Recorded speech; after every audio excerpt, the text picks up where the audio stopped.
왜 어떤 사람은 눈부신 재능을 가지고도 한순간에 버려지고 어떤 사람은 조용히 자신의 길을 걷는 것 같은데도 결국 모두의 인정을 받으며 최고의 자리에 오르는 걸까요?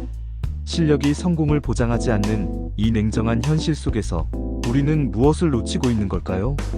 여기 당신의 인생을 통째로 바꿀 수도 있는 두 사람의 이야기가 있습니다. 한 명은 모든 것을 바쳤지만 배신당한 천재, 다른 한 명은 지혜로 모든 것을 얻은 현자입니다.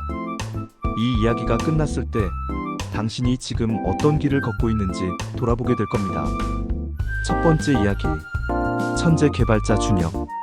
첫 번째 이야기는 모든 것을 불태웠지만 결국 버려진 한 천재 개발자의 비극입니다.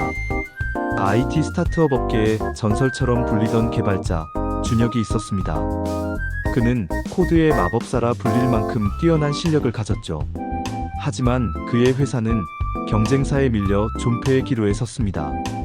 모두가 포기하려던 그 순간 준혁은 자신을 갈아넣기 시작했습니다. 수많은 밤샘과 코딩의 시간 끝에 마침내 그는 세상을 뒤집을 혁신적인 AI 알고리즘 제우스를 탄생시킵니다. 제우스 덕분에 회사는 기적처럼 살아났고 시장의 판도를 뒤집었으며 준혁은 영웅이 되었습니다. 바로 그때 업계의 거물 투자자가 그에게 비밀스럽게 연락해와 이렇게 말했습니다. 준혁 씨, 지금이 기회예요. 당신의 그 기술로 독립하거나 최소한 누구도 건드릴 수 없는 막강한 지분을 받아내야 합니다. 사장의 의리? 그거 다 허상입니다.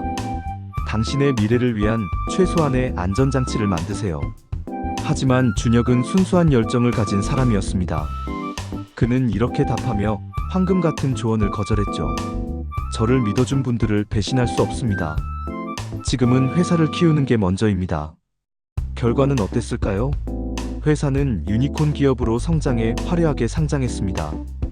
그러나 회사가 안정기에 접어들자 영웅이었던 준혁의 존재는 CEO에게 부담이 되기 시작했습니다. 조직 개편이라는 차가운 명분 아래 그의 팀은 해체되었고 그는 사실상 아무 권한 없는 자리로 밀려났습니다. 결국 모멸감을 이기지 못한 그는 자신의 청춘과 열정을 바친 회사를 떠나야 했습니다. 그의 손에 남은 건 약간의 스톡옵션 뿐이었습니다. 텅 빈 사무실을 등지고 나오며 그는 뼈저리게 후회했습니다. 나는 회사를 구했지만 정작 나 자신을 구하는 계획은 세우지 못했다. 정말 안타까운 이야기죠. 하지만 이것이 바로 재능만 믿고 전략 없이 달린 사람의 현실일지 모릅니다. 그럼 도대체 어떻게 해야 할까요? 여기 정반대의 길을 걸어 마침내 모든 것을 얻은 한 사람의 이야기가 있습니다. 두 번째 이야기, 현명한 기획자 서연. 두 번째 이야기는 때를 기다릴 줄 아는 지혜로 최고의 자리에 오른 한 현명한 기획자에 대한 것입니다. 대기업의 기획자 서연. 그녀는 준혁처럼 화려한 스타는 아니었습니다. 하지만 그녀의 손을 거친 프로젝트는 반드시 성공으로 이어졌습니다. 조용했지만 조직에서 가장 단단하고 신뢰받는 사람이었죠. 어느 날 그녀에게 일생일대의 기회가 찾아옵니다. CEO가 그녀의 능력을 높이 회사의 심장부인 신사업팀장 자리를 파격적으로 제안한 것입니다. 누구나 잡고 싶어할 그 엄청난 기회 앞에서 서연은 놀랍게도 정중히 거절의 뜻을 밝혔습니다. 그녀는 CEO에게 이렇게 말했습니다. 대표님, 저를 이토록 높이 평가해 주셔서 정말 감사합니다.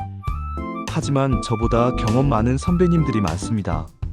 제가 지금 그 자리에 가면 당장은 좋을지 몰라도 결국 팀의 화합을 해치고 동료들의 시기를 받게 될 겁니다. 저에게는 아직 배움이 더 필요합니다. 대신 신임 팀장님 아래에서 가장 어려운 프로젝트를 맡아 제 능력을 제대로 증명할 기회를 주십시오. 그녀는 눈앞에 빛나는 자리가 아닌 그 너머에 있는 사람들의 마음과 자신에게 가장 알맞은 때를 본 것입니다. 그녀의 겸손과 조직 전체를 보는 시아의 CEO는 더 큰 신뢰를 보냈습니다. 그 후 2년 동안 서연은 묵묵히 자신의 길을 걸으며 가장 어려운 프로젝트들을 성공시켰고 동료와 선배들의 마음을 얻으며 자신만의 단단한 성을 쌓았습니다. 마침내 회사의 미래를 책임질 더 중요하고 새로운 조직이 신설되었을 때 CEO는 만장일치로 그녀를 총괄 책임자로 임명했습니다. 이번에는 그 누구도 반대하지 않았습니다. 오히려 모두가 그녀를 지지하고 나섰습니다. 서연은 서두르지 않음으로써 가장 빠른 길로 가장 높은 곳에 오른 것입니다. 준혁과 서연, 두 사람의 차이가 느껴지시나요? 준혁은 눈앞의 전투에서 이기는 데만 집중한 뛰어난 전술가였습니다. 반면 서연은 전체 전쟁의 흐름을 읽고 최종적인 승리를 거머쥔 현명한 전략가였죠. 이 두 이야기는 우리에게 명확한 교훈을 줍니다. 첫째, 당신의 실력은 당신의 안전장치가 아닙니다. 조직에 대한 헌신만큼이나 나 자신을 위한 냉철한 계획을 반드시 세워야 합니다.